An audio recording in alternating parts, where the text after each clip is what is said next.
আমার নবী মসজিদে নববীর মধ্যে যেই মাত্র ঘোষণা দিলেন, সঙ্গে সঙ্গে সাহাবীরা বলতে লাগলেন, ইয়া রাসূলুল্লাহ, ইয়া হাবিবাল্লাহ, আপনার জন্য কারো ঋণ থাকতে পারে না। আপনি এমন একজন মহামানব যার ভালোবাসার জন্য সাহাবীরা জীবন দিতে প্রস্তুত। সমস্ত সাহাবীগুলো তাদের জীবনগুলো উৎসর্গ করে দিবে আপনার পায়ে, শুধু আপনার সন্তুষ্টির জন্য। তারপরে বিশ্বনবী বললেন, আমার অজান্তে যদি কারো হক, কোনো ঋণ, কোনো আদায় না হয়, আমি যদি কষ্ট দিয়ে থাকি, আমি নবী এখনো বেঁচে আছি, কার কি ঋণ আছে আমার কাছে বলো, আমি নবী তোমাদের ঋণ পরিশোধ করে দুনিয়া থেকে বিদায় নিতে চাই। সাহাবীরা বলল, ইয়া রাসূলুল্লাহ, কেমন কথা, আপনি কারো থেকে কোনো ঋণ থাকতে পারেন না। এই কথা যখন বলছিলেন, আমার সময় একজন সাহাবী দাঁড়িয়ে গেলেন, ইয়া রাসূলুল্লাহ, ইয়া হাবিবাল্লাহ, আপনার কাছে আমার ঋণ আছে গো নবী, আপনার থেকে আমার পাওনা আছে, এই ঋণ আমাকে পরিশোধ করে দিতে হবে। সঙ্গে সঙ্গে ইসলামের দ্বিতীয় খলিফা ওমর ইবনুল খাত্তাব আল্লাহর রাসূলের সাহাবী দাঁড়িয়ে গেলেন। ও তুমি কি বলছো সাহাবী, হিসাব করে দেখেছো নাকি? যেই নবীর বিরুদ্ধে কোনো কথা বলা যায় না, যার চরিত্রের ব্যাপারে আমার আল্লাহ নিজেই গ্যারান্টি দিয়েছেন, সার্টিফিকেট দিয়েছেন, সেই আমের ব্যাপারে কোনো আপত্তি থাকতে পারে না, সেই নবী কোনো হক নষ্ট করতে পারে না। প্রাণীকুল সৃষ্টিকুল জগৎ থেকে নিয়ে যেই নবী তামাম কুল কায়নাত সৃষ্টির নেতা, যেই নবী ছাড়া কোনো কিছু সৃষ্টি হয় না, সেই নবী কোনোদিন কারো হক নষ্ট করতে পারে না। সাহাবী তুমিই কেন দাঁড়াইছো, কারণ কি বলো বলো। সঙ্গে সঙ্গে ওই সাহাবীর নাম ছিল ওয়াক্কাস রাদিয়াল্লাহু, আল্লাহু আকবার বলেন। কিতাবের মধ্যে এসেছে ওয়াক্কাস রাদিয়াল্লাহু চোখের পানি নিয়ে বলছে, ইয়া রাসূলুল্লাহ, আমার একটা ঋণ আছে আপনার কাছে, এই ঋণ আপনাকে পরিশোধ করতে হবে। সঙ্গে সঙ্গে ওমর রাদিয়াল্লাহু বলেন, ওয়াক্কাস, ও ওয়াক্কাস রাদিয়াল্লাহু, কার সম্পর্কে তুমি আপত্তি করেছো তুমি কি জানো? আমার নবী কারো কাছে কোনো ঋণ রাখতে পারে না। সঙ্গে সঙ্গে আবার ওমর ধমক দিলেন, ওয়াক্কাস, হিসাব করে কথা বলো, কার বিরুদ্ধে তুমি আপত্তি করছো? যেই নবীর বিরুদ্ধে কোনো অবজেকশন খাটে না। ওয়াক্কাস বলে, ও ওমর, তুমি যদি ধমক দিয়ে আমাকে থামিয়ে দাও, তাহলে কাল কিয়ামতে আল্লাহ রাব্বুল আলামিনের আদালতে আমি এই কথাটা আবার উঠাবো। শোনো ভাইরা, এই জন্য দুনিয়াতে হিসাব করে চলতে হবে। আমার দ্বারা কোনো ভাইয়ের কোনো হক যেন নষ্ট না হয়, আমার দ্বারা আমার কোনো সন্তানের হক যেন নষ্ট না হয়, আমার দ্বারা আমার ফ্যামিলি, আমার ছেলেমেয়ের হক যেন নষ্ট হয়, আমার প্রতিবেশীর কোনো হক যেন আমার থেকে নষ্ট না হয়। যদি হয়, মৃত্যুর আগে ক্ষমা চাইতে হবে, নসে পরিশোধ করে দিতে হবে, না হলে আল্লাহর আদালতে আপনাকে আসামি হয়ে দাঁড়াতে হবে। যেন বলেন ঠিক কিনা? এটা কোরআন এবং হাদিসের বাস্তব দলিল এবং প্রমাণ। এবার হযরতে ওয়াক্কাস রাদিয়াল্লাহু এই প্রশ্ন শুনে বিশ্বনবী ওমর ইবনুল খাত্তাবকে বললেন, ওমর, ও ওমর ইবনুল খাত্তাব, তুমি বসে যাও। ওয়াক্কাসকে তার সেই পাওনা অথবা দেনা আদায় করতে দাও। ওমর আবার বলছে, ওয়াক্কাস, এমন কাজ তুমি করতে পারো না, কারণ তুমি কার ব্যাপারে কথা বলছো, আপত্তি তুলছো? বিশ্ব নবীর কোনো ঋণ থাকতে পারে না। আজকে আমরা অনেকে আছি, অনেক হাজি সাহেব ব্যাংক থেকে কোটি কোটি টাকা লোন নিয়ে বাড়ি সুদা কারবার করতেছে, আছে না? না, কথা বলেন না কেন? অনেক ভাইরা আছি মানুষের থেকে টাকা নিয়ে খাওয়ার পরে 40, 80, 50 বছর, 80 বছর হয়ে গেছে, মারা গেছেন। পাওনাদার এসে ছেলেকে জিজ্ঞাসা করতেছে, আপনার বাপ কই? আব্বা তো 3 দিন আগে মারা গেছে। কোচে, আপনার আব্বা 50,000 টাকা লিছিল, বারে টাকাটাকে দিবি। কোচে, আপনি বুঝবেন আর আব্বা বোঝে, কবরের যা আব্বার সাথে কথা বল। তুমি সন্তুষ্টি চিত্তে সে ভাইটাকে বলতে পারো, ভাই, আমার বাবা মারা গেছে, 50,000 টাকা ঋণ করেছে, আমি সব দিতে পারলাম না, তবে 20,000 টাকা দিলাম, আর 30,000 মাফ করে দেন। আমার বিশ্বাস ওই ভাইয়ের কাছে মাফ চাইতে দেরি, মাফ করতে দেরি হবে না। জোরে বলেন ঠিক কিনা? কিন্তু আপনি যে কথা বলছেন, বলছে আমার বাবুক তুমি টাকা দিচ্ছ, আমার বাপ মরে গেছে, কবরের যা কত কম, আমি আর পারবো না। এইরকম বেয়াদব আছে না নাই? তোমার বাবা কি সেই জন্য তোমাকে মানুষ করেছে? ভাইয়েরা লক্ষ্য করেন। এবার আবু ওয়াক্কাস রাদিয়াল্লাহু,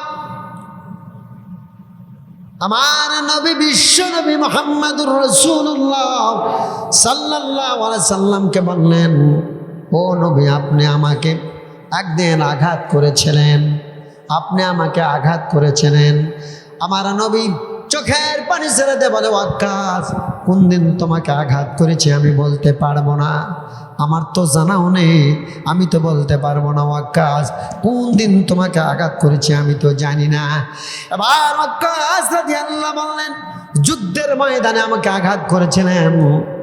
রাসূল বলে, আমার জানতে আমি কখনো আঘাত করি নাই, তারপরে যদি করেই থাকি ওয়াক্কাস, তাহলে তুমি নির্দ্বিধায় তোমার প্রতিশোধ গ্রহণ করতে পারো, আমি নবী তোমাকে ইজাজত দিলাম। সুবহানাল্লাহ বলে। কি নবী, এত দামি মানুষ, সাধারণ মানুষকে বলতেছে তুমি তোমার পাওনা পরিশোধ করে নাও, আমি নবী অনুমতি দিলাম। আর উমর বলতেছে, ওয়াক্কাস হিসাব করে কথা বলো, আমি উমর কিন্তু এখনো বেঁচে আছি। নবী যদি খালি বসলো যে তুমি বসো, তা না হলে কিন্তু অবস্থা খারাপ, ঠিক কিনা বলেন? আর আমাকে রেগুলা ইসলামের বিরুদ্ধে যদি না কথা হয়, নবীকে যদি ব্যাঙ বানানো হয়, কুকুর বানা মাথায় টুপি দেওয়া হয়, তাহলে আর কোনো সারা শব্দ নাই। যদি বলা হয় কেবারে এত মুসলমান থাকতে নবী কুত্তে বানানো হলো, আমরা না প্রতিবাদ করলো, করছি এতে প্রতিবাদ করে মরবা, ঘরত আছে ঘরত বসে থেকে ওইদিকে যা হয় হয়ে যাক, আমি ঠিকই আছি। যখন আসবে তখন তুমি ঠিক থাকবা না, তোমার উপরেও আসবে। জোরে বলেন ঠিক কিনা? কথা বলেন ঠিক কিনা? এখনো সময় আছে মুসলমান, এক হওয়া উচিত, কোরআনের পক্ষে থাকা উচিত। আমরা কে কোন দল করি, কার দাড়ি আছে দাড়ি নাই, কার টুপি আছে টুপি নাই, কার পাঞ্জাবি কেমন, এটা দেখার সময় নাই। আমাদের একটাই দাবি, আমরা নবীর উম্মত। আমাদের কোরআন, কনস্টিটিউশন, হাদিস, এই দুটা কিতাব আমাদের, আমরা মুসলমান, এটাই আমাদের বড় পরিচয়। যারা বলেন ঠিক কিনা? মুসলমান আজও যদি এক না হতে পারেন, এখনো কিছু হয়নি বিপদের, কবল পূর্বে আকাশে ম্যাক করতেছে, এখনো ঝড় বৃষ্টি শুরু হয় নাই, যখন হবে তখন বুঝবেন। যারা বলেন ঠিক কিনা? এগুলো আসতেছে, এগুলো একটা স্যাম্পল আর নমুনা। ভাইয়েরা লক্ষ্য করেন, এবার ওয়াক্কাস রাদিয়াল্লাহু এক পা দুই পা এমনি ভাবে সামনের দিকে অগ্রসর হতে লাগলেন। আমার নবীর নিকটবর্তী হচ্ছেন, মসজিদের নববের মধ্যে কান্নার রোল পড়ে গেল। সমস্ত সাহাবীগুলা কাঁদতেছেন। ওয়াক্কাস, ও ওয়াক্কাস রাদিয়াল্লাহু, তুমি নবীর গায়ে কখনো আঘাত করতে পারো না, নবীকে কখনো আঘাত করতে পারো না, কারণ নবীকে আঘাত করলে তার ঈমান থাকবে না। ওয়াক্কাস বলে, আমাকে যেতে দাও, কারণ নবী যেহেতু আমাকে আঘাত করেছে, আমি তা থেকে পরিশোধ গ্রহণ করব, প্রতিশোধ গ্রহণ করব, আমাকে বাধা দিও না। এক পা দুই পা করে ওয়াক্কাস রাদিয়াল্লাহুকে চাবুক তুলে দেওয়া হলো। উনি বিশ্ব নবীর নিকটে গেলেন, পিঠের পিছনে গেলেন, নবীর কানে কানে বললেন, ইয়া রাসূলুল্লাহ, ইয়া হাবিবাল্লাহ, আপনি যেই দিন আমাকে চাবুক দ্বারা আঘাত করেছিলেন, ওই দিন আমার শরীরে কোনো কাপড় ছিল না, আপনার শরীরটা বের করতে হবে। বিশ্ব নবী বললেন, ওয়াক্কাস, যেমনভাবে খুশি তুমি প্রতিশোধ গ্রহণ করো, আমি নবী তোমাকে বাধা দেব না। আল্লাহু আকবার। এই হলো আমার নবী। আমার নবীর চরিত্র, ক্যারেক্টার কত সুন্দর। আর আমাদের গুলা নবীর দোহাই দেয়া মানুষ মেরে 6 লাভ। ধরে মানে ঠিক কিনা? দোষ চাপাচ্ছে আলেমদের ঘাড়ে, বুধার ঘাড়ে। এই হয়ে গেছে আমাদের অবস্থা। ভাইরা লক্ষ্য করেন, এবার বিশ্ব নবীর কাছে গিয়ে আমার কাজ রাদিয়াল্লাহু বললেন, ও নবী, কোনো এক যুদ্ধের সময় ঘোড়াকে জোরে চাবুক আঘাতে গিয়া, যুদ্ধের ময়দানে ঘোড়ার দ্রুতগতি বাড়াতে গিয়া, ঘোড়ার পদচারণা বাড়াতে গিয়া ঘোড়াকে চাবুক মেরেছিলেন। ওই চাবুক ছটকা এসে আমার পিঠে আঘাত করেছিল। ওই সময় আমার শরীরে কোনো জামা ছিল না, আমি আপনাকে আঘাত করব এমনিভাবে, শরীরের মধ্যে কোনো কাপড় রাখা যাবে না। নবী তার জব্বা খুলতেছিলেন। এই জন্য রাসূলের সুন্নাত হলো খালি গায়ে কখনো থাকা যাবে না। বাইরে যদি কখনো যান, গামছা অথবা সুন্নতি গামছা অথবা চাদর মুড়ি দিয়া বাইরে যেতে হবে। শরীর কখনো বাইরে প্রদর্শন করা যাবে না, প্রদর্শন করা যাবে না, ওপেন করা যাবে না, দেখানো যাবে না সুন্নত টাকা। আমরা অনেকেই খালি গায়ে ঘুরে বেড়াই, 40 সিনেমার করে ঘুরতেছে, যে পোলট্রি মুরগির ফার্ম দেয়, কিছু টাকার মালিক হচ্ছে, ওর মশান আর গরমে থাকা যায় না, ঠিক কিনা? এই পাগলা তোর ওই সিনা দিয়ে কি লাভ হবে? 2 বার পাতলা পায়খানা বমি যদি হয়, তো খুঁজে পাওয়া যাবে না। ফ্যান ছেড়ে দিয়ে ঘরের মধ্যে স্যালাইনগুলা টেবিলের মধ্যে উপর হয়ে পড়ে থাকে। বুঝতে পারেন ঠিক কিনা? তোর 40 সিনার কাম বাচ্চা পাগলা, তোর সে কত বড় বড় নেতা শুটকি মাছ মেরে ছেড়ে দিচ্ছে আল্লাহ, না কর টিপ দিলে ভুঁড়ি বার হয়ে গেছে। জোরে বলেন ঠিক কিনা? কথা বলেন না কেন? হায় হায় হায়, কি করতেছে আর না করতেছে তারা দিশা পাচ্ছে না। এবার ওয়াক্কাস রাদিয়াল্লাহু বিশ্ব নবীর অত্যন্ত নিকটে গেলেন। আমার নবী জুব্বা মোবারক যখন খুলে দিলেন, ওয়াক্কাস রাদিয়াল্লাহু চিন্তা করলেন এটাই সুবর্ণ সুযোগ। সঙ্গে সঙ্গে বিশ্ব নবীর পিঠের মধ্যে একটা নবুয়তের সিল ছিল, সিল মোবারক নবুয়তের একটা চিহ্ন ছিল। এই সিল মোবারকের মধ্যে নবুয়তের পিঠের মধ্যে সিলমোহর, ওই সিলমোহরের মধ্যে সঙ্গে সঙ্গে ওয়াক্কাস রাদিয়াল্লাহু আল্লাহু আকবার বলে হাতের চাবুকটা ফেলে দিয়ে চুমা দিলেন আর বললেন, ইয়া রাসূলুল্লাহ, ইয়া হাবিবাল্লাহ, আমি ওয়াক্কাস রাদিয়াল্লাহু কেন তামাম দুনিয়ার কোনো মানুষ আপনার শরীরে আঘাত করতে পারে না।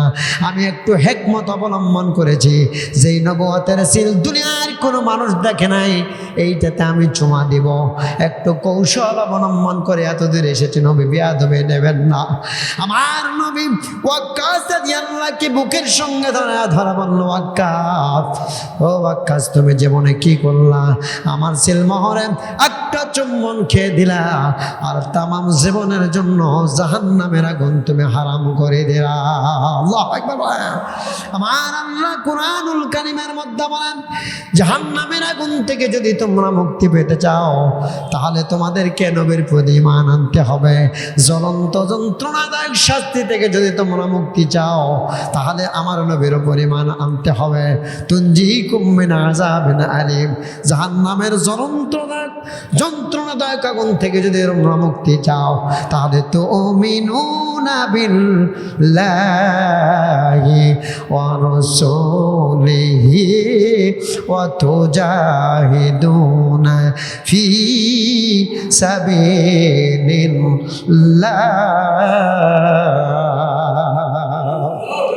আল্লাহ পাক বললেন, জাহান্নামের যন্ত্রণাদায়ক শাস্তি অথবা আগুন থেকে যদি তুমি পরিত্রাণ চাও তাহলে তোমাকে প্রথম নম্বর কাজ হলো আল্লাহর প্রতি ঈমান আনতে হবে, আর সেকেন্ড হলো রাসূলের প্রতি ঈমান আনতে হবে, আর 3 নম্বর হলো অতুজাহিদুনা ফি সাবিলিল্লাহ, আর আল্লাহর পথে সংগ্রাম করতে হবে।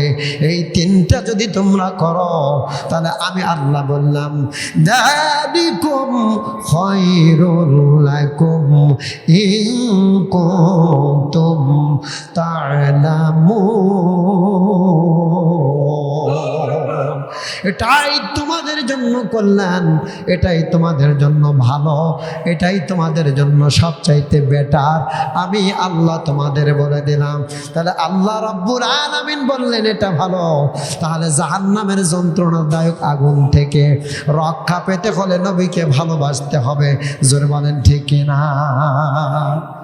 হযরত ওয়াক্কাস রাদিয়াল্লাহু জন্য জাহান্নামের আগুন হারাম হয়ে গেল, কারণ সে নবীকে ভালোবাসতো কলিজার চাইতে বেশি। জোরে বলেন ঠিক কিনা? এখন নবীকে ভালোবাসার লোক নাই, নবীর সাথে শত্রুতা করার লোক অনেক বেশি। জোরে বলেন ঠিক কিনা? একটু দৌড় পড়েন, আল্লাহুম্মা সাল্লি আলা সাইয়্যিদিনা মাওলানা মুহাম্মাদ ওয়া আলা আলি সাইয়্যিদিনা আনা মুহাম্মাদ। ডানে মাটি বামে মাটি, মাটির হবে বিছানা, ওপরেতে বাঁশের ছাউনি, চিন্তা করে দেখো না। আল্লাহুম্মা সাল্লি আলা সাইয়্যিদিনা মাওলানা মুহাম্মদ ওয়া আলা আলি সাইয়্যিদিনা। তাহলে আমাদের জীবন যতক্ষণ থাকবে নেতা হিসেবে অনুসরণ করব কার? আমার নবী। আমার নবীকে নেতা হিসেবে অনুসরণ করতে হবে। আমরা বইয়ের কথায় যা দাম দেই, কোরআন হাদিসের কথার তা দাম দেই না। বউ যদি বলে বাজার লাগবে ওই বাজার হয়ে যায়, কিন্তু নবী বলেছে আজান শোনার পর আর ঘরে থাকা যাবে না, মসজিদে বৃষ্টি হলে যায় না। এটা হলো আমাদের নবীর দরদ। বউ যদি বলে বাজার করা লাগবে ওই যত বৃষ্টি হোক তাও করবে, কিন্তু আজান হচ্ছে বৃষ্টি হচ্ছে ছাতা নিয়ে মসজিদে আসে না। তাহলে বইয়ের দাম বেশি না নবীর দাম বেশি? হয়ে গেছে আমাদের বইয়ের দাম বেশি, ঠিক কিনা বল? শোনা ভাইরা লক্ষ্য করেন, নবীর কথার কি নাম, কি গুরুত্ব, ওয়েট কত, ওজন কত। বিশ্ব নবী ইসলামের জন্য যখন হিজরত করবেন, সর্বোপরি আল্লাহ পাকের নির্দেশ মোতাবেক উনি যখন হিজরত করেছিলেন, হিজরতের 6 মাস পূর্বে হযরত আবু বকর সিদ্দিক রাদিয়াল্লাহুকে বলেছিলেন, আবু বকর সিদ্দিক তুমি তৈরি থেকো, ইসলামের জন্য রাত্রে হিজরত করা লাগতে পারে। আপনাদের মনে আছে কিনা? 6 মাসের পর হঠাৎ করে একদিন গভীর রজনীর শেষ ভাগে, রাত্রি শেষ ভাগে তাহাজ্জুদ মুহূর্তে আমার নবী যখন আল্লাহর হুকুমে মক্কা থেকে মদিনায় হিজরত করবেন, ওই সময় গভীর রজনী আমার নবী দরজায় গিয়ে আবু বকরের বাড়িতে গেলেন। দরজায় আস্তে করে একটা ডাক দিলেন, একটা টোকা দিলেন, সঙ্গে সঙ্গে আবু বকর সিদ্দিক দরজা খুলে দিলেন। ইয়া রাসূলুল্লাহ রব্বাইকা ইয়া হাবিবাল্লাহ, আমি হাজির। আমার নবী আবু বকর সিদ্দিক রাদিয়াল্লাহুকে বলে, আবু বকর আমি তো আস্তে করে ডাক দিয়েছি, জোরে ডাক দেই নাই।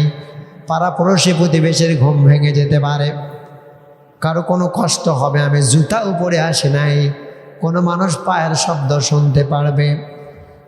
আবু বকর একটা মাত্র ডাক দিলাম, বেশি জোরে দিলাম না, স্বাভাবিকভাবে একটা বার ডাক দিলাম, আর তুমি দরজা খুলে দিলে। আবু বকর কারণ কি?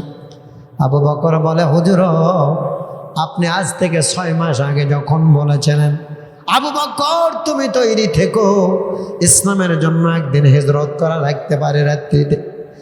ইয়া রাসূলুল্লাহ, ওই দিন থেকে আমি আবু বকর ওই আল্লাহর কসম করে বলি, যার হাতে আমার জীবন মৃত্যু তার শপথ করে বলছি, আমি আবু বকর 6 মাসের মাল সামানা বেঁধে নিয়া, পটলা গলে বেঁধে নিয়া, ঘাড়ের সঙ্গে বগলের সঙ্গে হাতের সঙ্গে ঝুলায়া ঝুলায়া কোনোদিন বালিশে মাথা দিয়া ঘুমায় না। ওই দিনের পর থেকে দরজার সঙ্গে পেট লাগায়া দাঁড়ায় দাঁড়ায় ঘুমায়। কেমন ভালোবাসা ছিল ভাইয়েরা, আমার নবীর কেমন দরদ ছিল আবু বকরের প্রতি, আর আবু বকর নবীর প্রতি। এইরকম আবু বকর তো আমরা হই নাই, আমরা আবু বকর হয়েছে মারা খাওয়ার আর সিটিংগিরি বাট পারে সেরা। নাম আবু বকর হলে হবে কি কাম আবু বকর নাই? কথা বলেন না কেন? নাম আবু বকর, কাম নাই। আবু বকর রাদিয়াল্লাহু বর্ণনা করেন, ইয়া রাসূলুল্লাহ আপনি যদি হিজরত করতে ডাক দিতে দেরি হয়ে যায়, আর আমি যদি জাগতে না পারি, কাফেররা যদি আপনাকে আঘাত করে, আমি আল্লাহর কাছে কি জবাব দেব? ওই দিন যেই দিন থেকে আপনি বলেছিলেন আবু বকর তৈরি থেকো, ওই দিন থেকে আজ পর্যন্ত আবু বকর একটা দিন বালিশে ঘুমায় না, দরজার সঙ্গে দাঁড়ায়া ঘুমায়। আমাকে রে এনা শরীর খারাপ লাগলে নামাজত নাই, বৃষ্টি হলে নামাজত নাই, বউ ছেলের কথা না হয় বাদই দিলাম, আরো কিছু কাজ আছে আপনারা বুঝে নেবেন। এইগুলা ভালোবাসা প্রেম দিয়ে আর হজ করে আর দান সদা করে আর আমার মতো বক্তা হয় নবী পাওয়া যাবে না। কি বলেন রহিল ভাই? নবী পাইতে গেলে নবী আনা কাজ করা লাগবে, ঠিক কিনা বলেন? শোনা ভাইরা লক্ষ্য করেন, এবার আল্লাহ কুরআনুল কারীমের মধ্যে বলে দিলেন, قل أطيعوا الله والرسول فإن تولوا فإن الله لا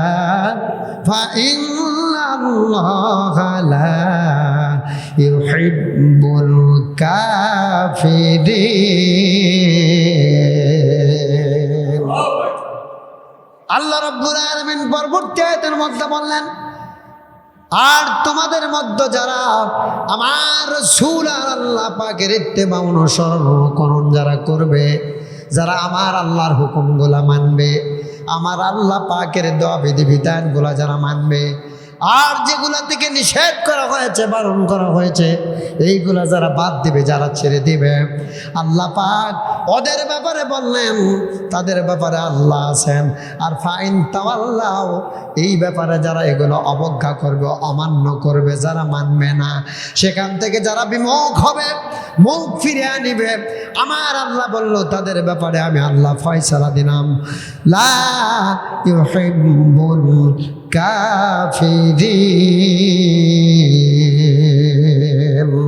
আমি আল্লাহ বললাম এই সমস্ত অবিশ্বাসীদেরকে, অস্বীকারীদেরকে, কাফিরদেরকে, সত্য প্রত্যাখ্যানকারীদেরকে আমি আল্লাহ কখনো ভালোবাসিনি আর কখনো ভালোবাসবো না। কোরআন প্রেজেন্ট এবং ফিউচারের অর্থ দেয়। কিসের অর্থ দেয়? কোরআন পাস্টের অর্থ দেন। আল্লাহ বলতেছেন এইরকম সত্য প্রত্যাখ্যানকারী যারা বিশ্বাস করে না, এদেরকে আমি আল্লাহ ভালোবাসিনি আর বাসবও না কোনো দিন। আল্লাহ ঘোষণা দিয়েছে, আমাদের হাত বাড়ানোর কোনো সুযোগ আছে? এই জন্য 14 বার করে হজ করে অসংখ্য টাকার মালিক, কোটি কোটি টাকার মালিক, তারপরে করছে হুজুর দোয়া করেন আমার সংসারের অশান্তি যাচ্ছে না। বললাম রে পাগলা, যাবি কেমনি? তুই তো অশান্তি, জোরে ভালো ঠিক না কথা বলেন। সংসার অশান্তি তো তুমি নিজেই। তোমার কোটি টাকা থাকলে হবে কি তোমার সংসারে শান্তি থাকবে না? এই জন্য আলিম ওলামারা টাকা কম পাক, বেতন 4-5 হাজার, কিন্তু শান্তি আছে, ঠিক কিনা বলা? কারণ তারা চলাফেরা করে কোরআন হাদিস মোতাবেক। তবে হ্যাঁ, অবশ্যই কোনো আলিমের মধ্যে যদি দোষ থাকে তাকে সংশোধন হতে হবে, কারণ সংশোধন না হলে আল্লাহর কাছে জবাব দেখানো যাবে না, চেহারাও দেখানো যাবে না, ঠিক কিনা বলো? কি ভাই, আলিমদের মধ্যে দোষ থাকতে পারে না? আমরা আলিমেরা যে একবার ফেরেশতা তা কিন্তু নয়, আমরা মানুষ, আমাদের দোষ ত্রুটি থাকতে পারে, কিন্তু এক আলিমের জন্য 10 জনকে বদনাম দেওয়া যাবে?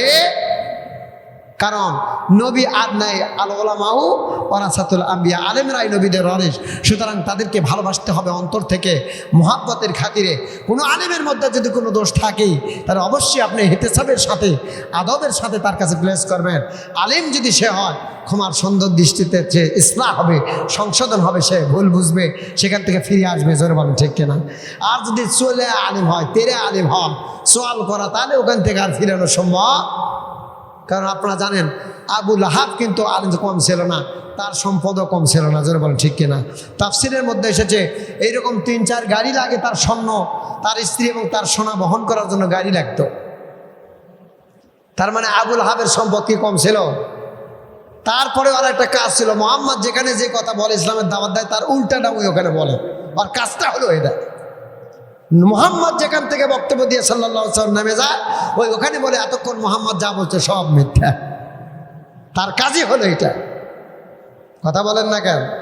এইরকম কিছু লোক আমাদের সমাজে আছে না নাই? আল্লাহ পাক আমাদের সকলকে হেদায়েত দান করুক, সকলেই বলেন আল্লাহুম্মা। বন্ধু ভাইরা, লক্ষ্য করেন, আমার নবী, বিশ্ব নবী মুহাম্মাদুর রাসূলুল্লাহ সাল্লাল্লাহু আলাইহি সাল্লাম এমনি ভাবে 1 নয় 2 নয়, সমস্ত মানুষদেরকে ওর ইসলামের দাওয়াত দিয়েছে। অসংখ্যবার কোরআনের শেষতল ছায়াতলে আনার জন্য উদ্বুদ্ধ করেছে। বিনিময়ে মানুষ তাকে পাগল উপাধি দিয়েছে, ঠিক কিনা বলেন? তাই না? পাগল বলেছে। এমনি পরিস্থিতিতে এমন একদিন নামিন টাইমে আবু বকর সিদ্দিক রাদিয়াল্লাহু সময় বিশ্ব নবী মুহাম্মাদুর রাসূলুল্লাহ সাল্লাল্লাহু আলাইহি সাল্লামকে প্রতিপন্ন করার জন্য, অপমান অপদস্থ করার জন্য, লাঞ্ছিত করার জন্য আবু জেহেল ফোন দিয়ে আসলো, ও মুহাম্মদ, তুমি যদি আজকে আকাশের সূর্যটাকে এইভাবে করতে পারো অথবা এমন করতে পারো, তাহলে আমি তোমার উপরে ঈমান আনবো। বলে কি করা লাগবে? বলে এইভাবে করে দেখাও।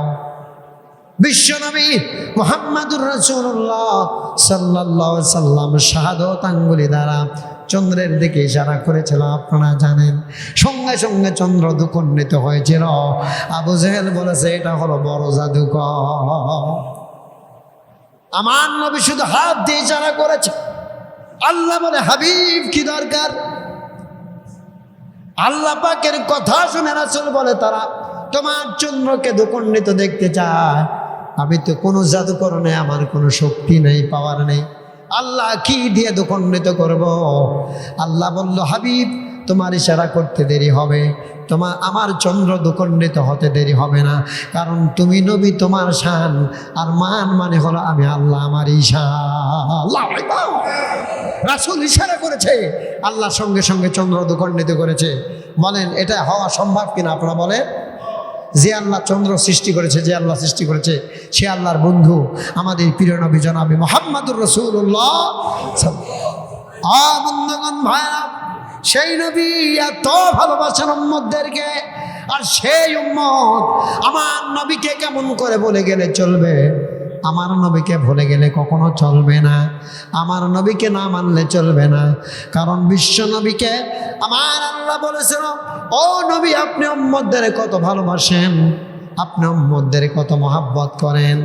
সঙ্গে সঙ্গে বিশ্ব নবী বলেছিল, আল্লাহ আমি উম্মতদের মহাব্বত করি, ভালোবাসি এতটুকুন, আমার উম্মত ছাড়া আমি কিছুই বুঝি না। আল্লাহ পাক বললেন, তোমার উম্মত হিসাব নিকাশ করে দেখা যাবে তারা জাহান্নামে অনেকেই হয়ে যাবে, তখন তুমি কি করবা? বিশ্ব নবী বলেছিল, আল্লাহ তুমি জাতের কসম করে বলি, আমার গুনাহগার উম্মত যদি জাহান্নামে চলে যায়, আমি আমার তাইফের রক্তের বিনিময়ে, উহুদের দানে দান ভাঙার বিনিময়ে হলেও তোমার কাছে তাদের জন্য জান্নাতের ফয়সালা চাবো। এই হলো নবীর ভালোবাসা। আর আমরা নবীর থেকে খালি দূরে আর দূরে, ঠিক কিনা বলেন? নবীর সমাজ বিনির্মাণে আমাদের কোনো তৎপরতা নাই, আমাদের কোনো চেষ্টা নাই, আমাদের কোনো যত্ন নাই। পারলে নবীর বিরোধিতা করা যায় কিভাবে সেই চিন্তা করা যায়। নবী ছাড়া কি কিছু করা যাবে? ভালো যদি বাসতে হয় নবীকে বাসো, মোহন যদি দিতে হয় নবীকে দিও, তোমার দুঃখ যাচনা যিনি সইতে পারে না, ওই নবীর মহাব্বতে জীবন গড়িও, দুরুদ পড়িও, মোহন যদি দিতে হয় নবীকে দিও। জোরে জোরে বলেন মারহাবা। সারা জীবন কাঁদলেন নবী উম্মতের মায়ায়, এখনো কাঁদেন নবী সোনার মদিনায়। মারহাবা বলবেন না ভাই? বন্ধুগণ ভাইরা লক্ষ্য করেন, তাহলে সেই নবীর দিন প্রচারের দায়িত্ব এখনো আছে না নাই? এখনো আছে। যে আলেম গুলো বলবে আমাদের কোনো দায়িত্ব নেই, দিন প্রচারে ভুল করবে, বাল্লিগু আন্নী ওয়ালাউ আয়া, একটি নিদর্শন, একটি শব্দ যদি তোমার নিকট অথবা তোমার রবের নিকট থেকে পৌঁছে থাকে, তোমার হাবিবের কাছ থেকে পৌঁছে থাকে, তাহলে সেটাও তুমি মানুষদের কাছে পৌঁছে দাও। এই ঘোষণাটা বাল্লিগু আন্নী ওয়ালাউ আয়া, তোমার কাছে যা এসেছে পৌঁছে দাও। তাহলে আপনি, আমি, আলিম, ইমাম, আমরা বক্তা মজ্জেন কেমন করে বাঁচবেন? আমরা বাড়িতে বসে থাকলেই কথা বেঁচে গেলাম না, আল্লাহ পাকের কাছে আসামি হয়ে আল্লাহর আদালতে দাঁড়াতে হবে। জোরে বলেন ঠিক? হ্যাঁ বন্ধু ভাইরা লক্ষ্য করেন, আমার নবী এইভাবে যখন দাওয়াত দেওয়া শুরু করলেন, আবু জেহেল লক্ষ্য করে দেখলেন ক্রমান্বয়ে ইসলামের যাত্রা প্রসার এবং প্রসার বেশি হচ্ছে, ইসলামের লোকজনগুলা ভিড়তেছে। অন ইসলামিক লোকের চাইতে, কাফির ইহুদি নাস্তিক মুশরিকদের চাইতে ইসলামিক লোকগুলা বেশি হয়ে যাচ্ছে, ইসলামের দলের দাওয়াতের পক্ষে লোক বেশি হচ্ছে। এইটা দেখে চিন্তা করলেন কেমন করে লোকের দাবানো যায়, কেমন করে ইসলাম থেকে, কোরআন থেকে মানুষদেরকে বিচ্ছিন্ন করা যায়।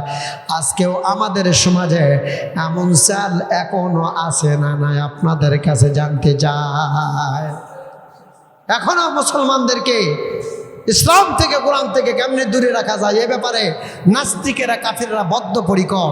তারা কারা এটা আমি বলবো না, আপনারা জ্ঞানী, আপনারা সচেতন মানুষ, আপনারা ভাত মাছ খান, আপনারা বুঝে নেবেন। শোনা ভাইরা লক্ষ্য করেন, এবার বিশ্বনবী দাওয়াত দিতে আসেন।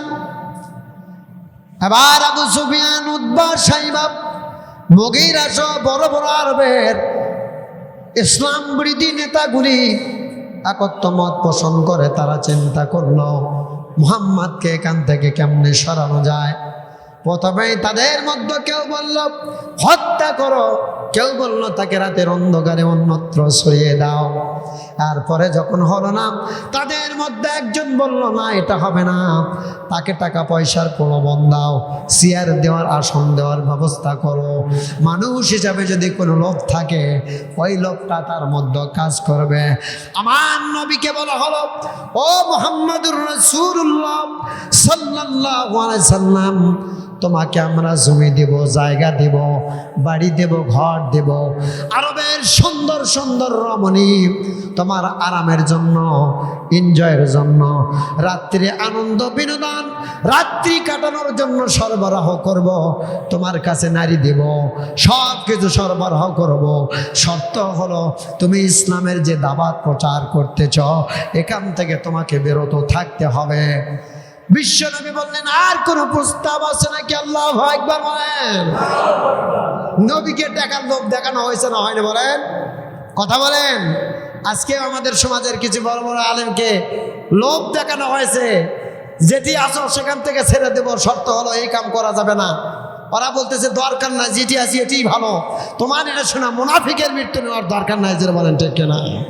ও সোনা ভাইরা, যারা ইসলাম কোরআনের জন্য নিবেদিত প্রাণ, তারা কারো রক্ত চক্ষুকে ভয় পায় না, ক্ষমতাকে ভয় পায় না, শক্তিকে ভয় পায় না, তারা ভয় পায় একমাত্র আল্লাহকে, যে বলেন ঠিক কিনা?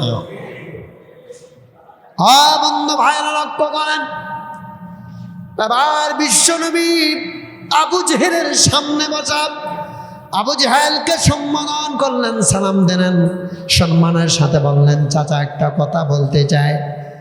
আরবের সমস্ত সম্পদ যদি আমার পায়ে দেন, বড় বড় চেয়ারগুলোতে যদি আমাকে সমাসীন করেন, আমাকে বসান, আমাকে যদি নেতা বানায় দেন, আরবের সব চাইতে বড় চেয়ারে যদি আমাকে বসান, এমনকি আসমানের সূর্যটা যদি আমার ডান হাতে আর চন্দ্রটা যদি বাম হাতে এনে দেন, তবু আমি মুহাম্মাদুর রাসূলুল্লাহ সাল্লাল্লাহু আলাইহি সাল্লাম, আমাকে আল্লাহর পক্ষ থেকে যে দায়িত্ব দেওয়া হয়েছে এই দায়িত্ব আমি পালন করতেই থাকবো, করেই যাব।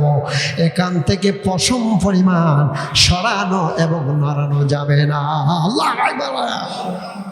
হ্যাঁ বন্ধু, এই কথা যখন বলে দিলেন, তারা তাদের ষড়যন্ত্রকে আরো বাড়িয়ে দিলেন আর বললেন তারে হত্যা করার চেষ্টা করো, এমনকি সৈন্য সামন্ত লাগিয়ে দিলেন। কিতাবের মধ্যে রেখেছে হারেস নামে একটা বীর ছিল। কি নাম? হারেস নামে ইসলামী ভাষার মধ্যে এসেছে। হারেস নামে একটা বীর ছিল, বড় বীর। এই বীরটা ছিল রণকৌশল জানা। উনি বলল মুহাম্মদকে হত্যা করা আমার 1-2 ব্যাপার। কিসের ব্যাপার? 1-2 ব্যাপার। কিতাবের মধ্যে এসেছে মরুকা প্রান্তরে উনি যখন জানতে পারলেন মুহাম্মাদুর রাসূলুল্লাহ সাল্লাল্লাহু আলাইহি সাল্লাম হিজরত করে এই দিকে গেছে, পাহাড়ের ওপর দিয়ে চলে গেছে, উনি ওই রাস্তা দিয়ে ঘোড়া ছুটিয়ে দিলেন। আর দূরে লক্ষ্য করে দেখলেন ওই যে দেখা যায় আবু বকর আর বিশ্বনবী পায়ে হেঁটে যাচ্ছেন বালুকার ওপরে। উনি দূর থেকে তীর ছুড়বেন, দূর থেকে তীর মারবেন, যেই মাত্র নিশানাগুলা ঠিক করেছেন সঙ্গে সঙ্গে আরবের মরুকা প্রান্তরের মধ্যে তারা ঘোড়ার সামনের 2টা পা ডেবে গেছে। আল্লাহু আকবার বলে। যেই রিম রিম বুঝেন তো, ধনুক টাক করেছে, দূর থেকে মারবে। শুকনা মরুকা প্রান্ত, যেখানে কোনো কাদা নাই, মাটি নাই, বালি নাই, সেখানে ঘোড়ার পা 2টা নিচ দিকে ডেবে গেছে। বলুন তো, আর নিশানাকে ঠিক থাকে? ওটা মারলে তো ঘোড়ার 2 হাত আগেই পড়বে। উনি এইভাবে করে চিন্তা করলেন, কিরে মরুকা প্রান্ত, বালি, প্রচন্ড রোদ, যেখানে কোনোদিন ঘোড়ার পা ডাবে না। আমি হারেস অনেকবার দিক দিয়ে গেছি, ঘোড়ার পা তো ডাবে না, আজকে কেন ডাবে? উনি ওখান থেকে মনে মনে তওবা করলেন, আল্লাহ এই কামটা আর করা হবে না। যেই মাত্র তওবা করতেন এই ঘোড়া আবার দৌড়ে। আল্লাহু আকবার বলেন। পরবর্তী আবার চান্সে যেদিকে আরেকবার টাকার লোভ কার না আছে বলেন? মুহাম্মদকে যদি খালি জীবিত অথবা মৃত তার মাথাটা যদি এনে দেওয়া যায় তাহলেই তো টাকা। আবু জেহেলের মাইকিং খালি কানে বাজতেছে, বোঝেন নেই? আবার রিম করছে, আবার ওই একই দৃশ্য আবার ঘোড়ার দুটো পা সামনের দিকে, বালুকা প্রান্তরের মধ্যে পাহাড়, শক্ত কংক্রিট পাহাড়ে নেমে গেছে। আল্লাহু আকবার বলেন। আবার তৃতীয়বার ঠিক এই একইভাবে যখন ঘোড়ার সামনের দুটি পা নেমে গেছে, হারেস আল্লাহু আকবার বলে তীর ধনুক ফেলে দিয়েছে। আর বিশ্ব নবীর কাছে গিয়ে নিয়ত করছে, আল্লাহ আমাকে যদি এখান থেকে নবীর কাছে পৌঁছে দাও, আমি আর তাকে আঘাত করব না, আমি কালেমা পড়ে মুসলমান হয়ে যাবো। আল্লাহু আকবার বলেন। সঙ্গে সঙ্গে ঘোড়া চলে গেল, নবীর কাছে গেলেন। নবীর কাছে গিয়ে বলতেছেন, ইয়া রাসূলুল্লাহ আমি এসেছি। বলে, হারেস তুমি যে উদ্দেশ্য নিয়ে এসেছো সেটা তো তুমি করলে না বাবা। বলে, ইয়া রাসূলুল্লাহ আমি 3 বার চেষ্টা করেছি, যখনই ধরুক মারবো তীর ছাড়বো তখনই ঘোড়ার পা নেমে যায়। আল্লাহ রাসূল বলেন, আমি তোমাকে ক্ষমা করে দিয়েছি। বলে, এখনই আমাকে পড়ায় দেন কালেমা লা ইলাহা ইল্লাল্লাহ। শোনো ভাইরা, নবীর আদর্শ দেখে মানুষ ইসলাম গ্রহণ করেছে। আর আমাদের গুলা পারলে ভালো কাজ কি করবি, পানি ফু দিয়া, দমক ফু দিয়া, আর কাগজের চিটকুট লেগে আর আয়াতাল কুরসি লেগে উল্টে করণি করতেছে। হুজুর টাকার লোভে করছে কায়দা, পুরো 20 টাকা পায়, 500 টাকা পায়। এই লাল ভাই, রবিউল ভাই, কি বোঝা যাচ্ছে? করছে কায়দা করে 500 টাকা দেয়, এটা দিয়ে সংসার চলেছে না। হুজুর তাবিজ করা শুরু করছে। কি করা? তাবিজ করতে করতে করণে ছেলে মেয়ের প্রেম লাগে দিতে দিতে হুজুরই ওই বউলিয়া বিদায় বলেন ঠিক না? শোনো ভাইরা, হুজুরক তো পুরোপুরি দোষ দেওয়া যায় না। একটা অবিবাহিত টক বোগা মিয়া যদি হুজুরের সামনে প্রত্যেক দিন আসে, তাবিজ আর হুজুরেরই বাকি দোষ ধরে বলেন ঠিক না? এই জন্য আপনাদেরকে বলবো, কোরআনে অবশ্যই ধারা ফৎকার আছে। আছে না নাই বলেন? কোরআনে আছে না? শিফাউল নাস কোরআনের মধ্যে আছে, অন্য আয়াতের মধ্যে আছে, আপনারা জানেন। কোরআনের একটা আয়াতে 15 পারা বনি ইসরায়েলের দিকেও আছে, আপনারা জানেন। তাহলে কি অবশ্যই রোগ মুক্তি হবে কোরআনের মাধ্যমে। সেই ঝাড়া ফুৎকারটা যেন আদবের মধ্য দিয়ে হয়, কোনো টাকার বিনিময় না হয়, সঠিকভাবে হয়। আল্লাহ পাক কবুল করুক, বলেন আমিন। কি ভাই, এই কথাগুলো শুনে আপনাদের মন খারাপ হচ্ছে নাকি? কিছু তাবিজ আলাগের আবার অসুবিধা হয়ে যাবে, ঠিক কিনা? ওরা করছে ব্যবসাটা হুজুর বাড়ি মারল রে। তুমি যেগুলো জানো আয়াতাল কুরসি, আমরা তো জানি, ইচ্ছে করলে আমরা করতে পারি ওইরকম 2-4টা তাবিজ, কিন্তু না, যেটা আল্লাহ এবং তার রাসূল হারাম করেছে সেটা আমরা করব না। তবে হাদিয়া যেটা করলে মানুষের উপকার হয় এটা জায়েজ আছে। তবে ওই দাও তাবিজ কলতা করা হারাম, শিরক আল্লাহ রাসূল বলেছে, যেরকম ঠিক না আল্লাহ কোরআনে বলেছে। বন্ধুগণ ভাইরা লক্ষ্য করেন, এ ভাই আজান কয়টায়? আজান কয়টায় ভাই? আরো 15 মিনিট আলোচনা করলে আপনাদের অসুবিধা হবে না? আমি নামে যাবো, আপনারা বলেন। আলহামদুলিল্লাহ, আলহামদুলিল্লাহ। ভাইয়েরা লক্ষ্য করেন, তাহলে তাবিজ করা শিরক। কে বলছে? আল্লাহ বলছে। আপনি ঝাড়া ফুৎকারের জন্য এমনি তদবির করতে পারেন, এটা জায়েজ আছে। তা আবার উইদাউট নো ডিমান্ড, টাকা ছাড়া। সূরা ফাতিহা কালো কালি দিয়ে, জাফরান কালি পায়নি, কালো কালি দিয়ে লেখা করছে যে 501 টাকা হাদিয়া। কয় টাকা? কেরে এখন তো 1 টাকা নাই, 5 টাকায় চলে না, 1 টাকা গুটি পাবি। হুজুরের গুমার যেন ফাঁক না হয়, এই জন্য 1 টাকা আসি, ঠিক কিনা বলেন? ভাইরা লক্ষ্য করেন, আমার নবী এইভাবে করে যখন দাওয়াত দিচ্ছিলেন, ইসলামের অগ্রযাত্রা প্রসার এবং প্রচারিত যখন হয়ে গেল, তখন কাফেরেরা বাধা দিয়ে যখন সাকসেসফুল হতে পারল না, ফাতেহ মক্কা বিজয়ের পরে আমার নবী 10,000-এর ঊর্ধ্বে সৈন্য নিয়ে মদিনা থেকে রওনা যখন মক্কার দিকে দিলেন, মক্কার মানুষগুলা ছোটাছুটি করতেছিল, মক্কার মানুষগুলা দৌড়াতে লাগলো। আমার নবী লক্ষ্য করলেন, একজন বুড়ি মা বারবার পড়তেছে, আবার উঠতেছে, আবার পড়তেছে, আবার উঠছে। বিশ্বনবী মুহাম্মদুর রাসূল সাল্লাল্লাহু আলাইহি সাল্লাম বুড়িমার কাছে গেলেন। বুড়িমা এত বড় বোঝা, এত বড় পুটলি, এত বড় থলেটা নিয়ে কেন বারবার পড়ো? আবার কেন ওঠো, আবার কেন যাও, আবার কেন দাঁড়াও? সঙ্গে সঙ্গে বুড়িমা বলল, ও যুবক, তুমি কি এলাকায় নতুন নাকি? তুমি কি জানো না আব্দুল্লাহর ছেলে মোহাম্মদ নামে একটা লোক, তার বিশাল বড় বাহিনী নিয়ে মক্কা থেকে মদিনায় হিজরত করেছে, অথবা মদিনা থেকে মক্কায় আসতেছে, যাকে যেখানে পায় সেখানেই ধরে মারে, সেখানে আঘাত করতেছে, তার ভয়ে আমি চলে যাচ্ছি। আমার নবী চোখে পানি রাখতে পারলেন না, বললেন, এই মুহূর্তে যদি বলে আমি সেই মোহাম্মদ, বুড়ি বাঁচবে না, হাফ ফেল করা মারা যাবে। কথা বলেন না কেন ভাই আপনারা? বুড়ি কি বলা যাবে যে এখনই আমি মোহাম্মদ? এবার বিশ্বনবী বলে, বুড়িমা, যেই মোহাম্মদ যাকেই পায় তাকেই ধরে মারতেছে, যাকেই পাচ্ছে তাকে হত্যা করতেছে, ওই মোহাম্মদকে কোনোদিন তুমি কি দেখেছো? বলে, বাবা এমন যুবক দেখার দরকার না, দেখলেই তো আমি মারা যাবো, ঠিক না, মারার দরকার নাই। বিশ্বনবী চিন্তা করলেন, বুড়ি যেহেতু আমাকে চেনে না, আমি পরিচয় দিব না। আল্লাহু আকবার বলেন, বিল হিকমা, কি বলেন?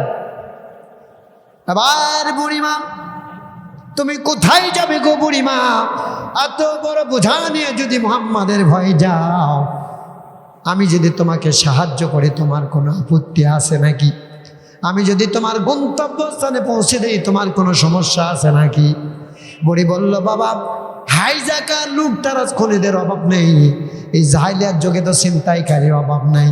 তুমি যদি আমার বোঝা আর পুটনি নিয়ে দৌড় দাও, আমার 6 মাসের মাল সামানা সব যাবে। এবার বুড়ি বলল, বাবা তুমি দৌড় দিতে পারো।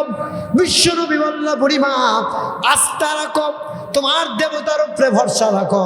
কারণ তখনও ছিল বুড়িমা মুশরিক, বুড়িমা ছিল মুশরিক, ইসলাম গ্রহণ করে নাই। এবার বলল, তুমি আমনে সামনে চলো, আমার একটা চাদর ধরে রাখো, অথবা জুব্বার আস্তানি ধরে রাখো, অথবা চাদরের মুড়ি ধরে রাখো, আমি যেন দৌড় দিতে না পারি। বুড়িকে অভয় দিলেন, সাহস দিলেন। বুড়ি বলল, যাক, আর যাই হোক ছেলেটা মনে হয় ভালো। এবার বুড়ি সামনে সামনে চললেন। আমার আপনার নবী বিশ্ব নবী মাথার মধ্যে বোঝা নিয়ে সামনে যাবে, পিছনে পিছনে রওনা দিলেন।